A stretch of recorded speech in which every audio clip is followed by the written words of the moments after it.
Bismillahirrahmanirrahim. Begini asbabun nuzulnya begini.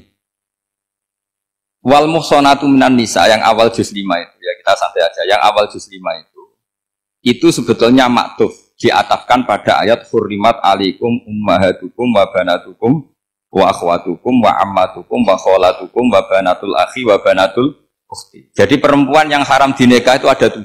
Yang faktor nasab yaitu siapa? Ibu, putri, saudara putri, bulik dari bapak, amah itu bulik dari bapak, kholah itu bulik dari ibu, keponakan dari saudara lelaki, keponakan dari saudara perempuan. Ini disebut haram karena nasab gen. Kalau orang Jawa bilang hanya 4 karena ngitungnya bulik baik dari bapak maupun ibu. Kalau orang Jawa bilang kan bulik terus keponakan dihitung 1. Padahal ada keponakan dari saudara lelaki, ada keponakan dari saudara apa? Perempuan. Wa banatul akhi wa banatul ukhti. Terus kedua, haram karena rodok. Kita tahu dalam hukum Islam rodok adalah sama dengan nasab. Jadi ibu yang pernah menyusui kamu berarti jadi ibu kamu, dan saudara sepenyusuan berarti menjadi saudara kamu. Ini disebut wa ummahatukumul lati arda'nakum wa akhwatukum minar rodok. Terus ketiga, haram karena musoharoh, karena besanan. Jadi pagi ini misalnya saya nikah dengan Sri, bilang qabil tu nikah wa taswijaha bil maril madkur. Setelah nikah dengan Sri ini otomatis ibunya dia menjadi mertua. Otomatis haram saya apa? Nikah. Ini namanya haram karena musoharoh. Atau kamu punya anak Zaid. Zaid pagi ini akad dengan Sri. Berarti Sri adalah menantu Anda. Otomatis haram bagi Anda. Itu namanya haram karena musoharoh, karena bisanan. Itu yang disebut waroba haram-haram itu kan seterusnya itu wa ummahatu nisaikum. Ibu dari istri-istri kamu. Memang ini agak jelimet, tapi memang syaratnya mufassir harus biasa jelimet. Jangan hanya nyari partai ayat-ayat untuk kepentingan partai. Wah, itu ngeri. Kacau Quran dipakai kampanye. Terus itu berarti sudah 3 kan? Haram karena nasab, karena rodok, haram karena musoh. Terus yang keempat ini, haram yang bukan karena sebab pada seorang perempuan, tapi karena istri orang. Disebut wal muhsanatu minan nisa. Haram menikahi perempuan yang masih milik orang lain. Nah, orang lain yang menikahi ini, istilahnya Allah adalah lelaki yang menikahi perempuan ini adalah lelaki sing muhsinina ghairu musafihin, secara nikah yang sah. Nah, nikah yang sah itu begini dalam hukum fikih Islam. Saya nikah dengan Sri, kalau hanya akad, itu saya wajib bayar mahar hanya separuh. Jadi kalau saya janji bayar 1 miliar, berarti wajib bayar berapa? 500 juta. Kalau janjinya 100 juta, hanya bayar 50 juta. Itu yang wajib bil akdi. Nanti wajib sepenuhnya nunggu bil jima. Kalau sudah hubungan intim baru wajib 100%. Jadi kalau ada di Jawa nikah dengan seperangkat alat sholat itu yang atasannya tok itu wajib karena akad. Nanti bawaannya nunggu setelah hubungan apa? Intim. Ini hukum Quran bukan hukum saya. Makanya kan wa in talaqtumuhunna min qabli an tamassuhunna terus fanis huma faradtum. Hanya wajib bayar setengah. Nah, perempuan yang sudah diajak hubungan intim itu kata Allah fa'atuhunna ujurahun, maka wajib kamu bayar penuh. Jadi ayat itu tentang perempuan yang sudah dinikah, kita harus bayar berapa? Harus bayar penuh. Ini penting saya utarakan. Nah, problem kita sebagai orang Indonesia ini juga problem Pak On, problem semua kiai. Mahar di Indonesia itu nggak bisa dibahas di Quran. Karena keterlaluan, kecilnya itu keterlaluan. Saya ini kan kiai, sering ngakatkan tuh sampai bosan, seperangkat alat sholat itu ngawur sekali. Ini mbak-mbak harus nggak mau gitu. Saya provokasi minimal itu ya berapa? 100 juta berapa? Pantasnya berapa? Pantasnya berapa? 10 gram itu berapa nilainya? Kan 1 gram 500.000 baru 5. Ya sudah mendingan itu 10 gram. Quran itu bayangannya gini sambil latihan, yang hafal-hafal biar latihan. Jangan dapat beasiswa karena hafal tapi nggak jelas juntrungannya. Quran tuh bayangannya gini, ini nggak mungkin Quran ini bisa dibaca di Jawa. Wa in aradtum istibdala zaujim makana zauji wa ataitum ihdahunna qintaran fala ta'khudhu minhu syai'a. Jika kamu nikah sama seorang perempuan, kemudian kamu cerai, maka mahar yang sudah kamu berikan jangan ambil lagi. Karena mahar di Arab itu mahal, 100 juta, kadang mobil Alphard, kadang GMC. Sehingga setelah menceraikan tuh kebayang menarik. Kok enak, dulu saya memberikan itu kan karena dapat servisnya, sekarang sudah saya cerai, saya tarik. Kalau mahar di Indonesia kan seperangkat alat sholat. Jadi gak kebayang ada kalimat fala ta'khudhu minhu syai'a, jangan ambil lagi. Kebayang ngambil aja enggak? Apalagi kalau nikahnya sudah 2 tahun kan sudah lusuh, sudah. Tapi kalau di Arab itu kebayang karena mahal. Makanya orang Arab suka nikah orang Indonesia karena murah.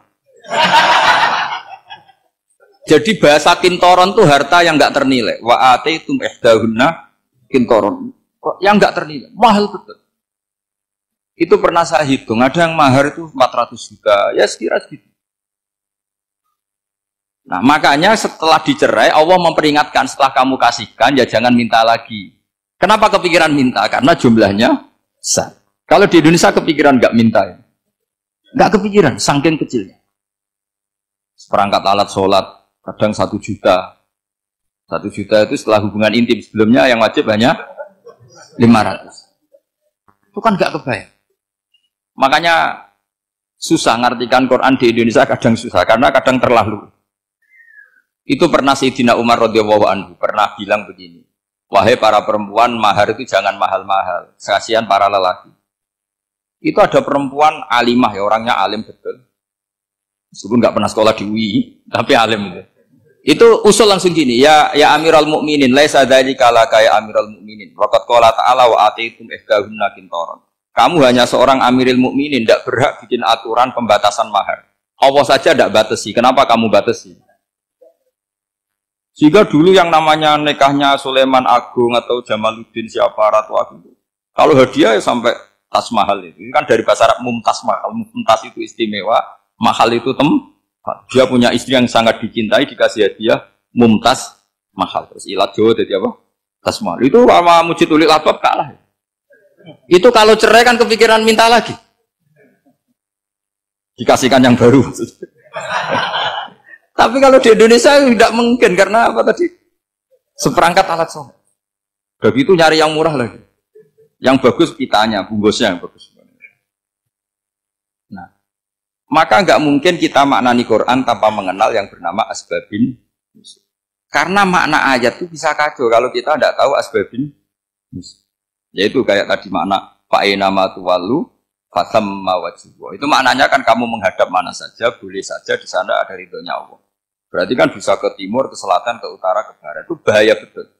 Sehingga kata ulama harus mengkaji asbabin supaya porsi ayat ini sampai semana jauhnya itu kita tahu. Tanpa tahu itu tidak bisa. Begitu juga menyangkut kiblat. Sekarang saya tanya, kemarin kan ramai dulu di Kemenak, kiblat semuanya diukur dengan GPS, terus beberapa masjid dikomentari salah, karena diukur pakai apa? GPS. Kalau dalam bahasa falak disebut yaumarosdil kiblat. Memang bisa diilmun. Tapi pertanyaannya begini, dari awal Allah ngendikan fawalli wajhaka syatral masjidil haram. Kamu yang penting sholat itu menghadap masjid. Masjid itu ya bangunan. Sehingga kata Ibnu Abbas yang diriwayatkan banyak ulama mengatakan Al-Ka'bah kiblatun li ahlil masjid wal masjid kiblatun li ahlil haram wal haram kiblatun li ahlil masyriq wal maghrib. Jadi kalau orang di dalam masjid kiblatnya harus Ka'bah. Di luar masjid kiblatnya asal bangunan Masjid Haram. Tapi di luar sini kayak di Indonesia boleh semua tanah. Kenapa begitu? Kata Ibnu Abbas karena Quran turun bilisanin arabiyyin mubin. Jadi kalau orang Jogja kalau mau ke Jakarta arahnya kemana? Barat. Itu sebetulnya ketika Anda ke barat itu persis Jakarta apa bisa saja pasnya itu Pangandaran. Tapi orang itu akan bilang kalau ke barat ya ke Jakarta. Meskipun presisi Anda tepatnya di Pangandaran. Nah kiblat seperti itu, asal orang menghadap ke barat itu orang sudah bilang ke kiblat. Nggak usah sedetail misalnya harus pas Ka'bah. Saya pernah debat sama tim ahli Kemenang. Nggak bisa Gus, sekarang ada JPL harus tepat Ka'bah. Terus saya bilang gini, Kalau teori Anda benar, berarti semua masjid luasnya maksimal 16 meter. Ka'bah itu luasnya hanya 16 meter. Berarti masjid Ulil Albab yang pojok sana sama pojok sana, kira-kira itu ya sudah tidak kena Ka'bah. Kalau harus tepat, Ka'bah itu kan diameternya hanya 16. 16 sampai 18 kalau nggak salah. Berarti semua masjid kalau ingin tepat Ka'bah harus pas 16. Kalau terlalu luas pilihannya harus cekung. Kan jadi aneh. Makanya saya itu sering Pak, dulu saya ini biasa debat fikih kalau di tradisi pesantren namanya Basul Masail. Saya punya teman yang paling kurang ajar, yang paling saya kenang dalam panjang sejarah. Dulu itu kalau debat fikih itu ya seru. Kalau aturan fikih kan gini, soft paling baik itu kan soft pertama. Baru kedua, baru ketiga. Yang paling keren kan soft awal, soft. Terus teman saya bilang gini Pak, ya kalau gitu gini aja Gus, desain masjid itu memanjang utara selatan. Biar semuanya soft awal. Gara-gara didesain begini kan ada soft 2, soft 3. Apa susahnya kita bikin mulai awal supaya masjid itu memanjang utara apa? Selatan. Supaya semuanya soft awal. Ya kalau ada hukum ya diimplementasikan dalam desain bangunan katanya. Itu kan kacau. Terus akhirnya saya jawab, lalu setelah begitu yang paling afdol siapa? Yang dekat imam. ya sudah, bikin cekung saja kalau gitu.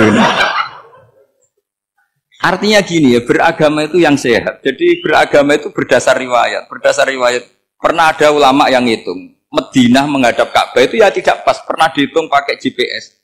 Kiblat Madinah ke Ka'bah itu ya tidak pas. Tidak seperti yang pernah dianjurkan Kemenak. Karena apa? Agama ini ngikuti bilisanin arabiyyin mungkin. Seperti jenengan gini. Semua ini istilahnya apa? Menghadap Gus Bah. Padahal ada yang agak sana, agak sana. Semuanya ngaji sama siapa Gus Bah? Ya sudah. Istilahnya bertatap muka. Memangnya kita benturan. Ini bahasa. Jadi seperti ini semua namanya apa? Berhadap. Padahal ada yang agak samping, agak samping. Ka'bah juga gitu. Sebenarnya tidak se ekstrim yang dibayangkan orang-orang. Cuma kalau bisa tepat, ya kita harus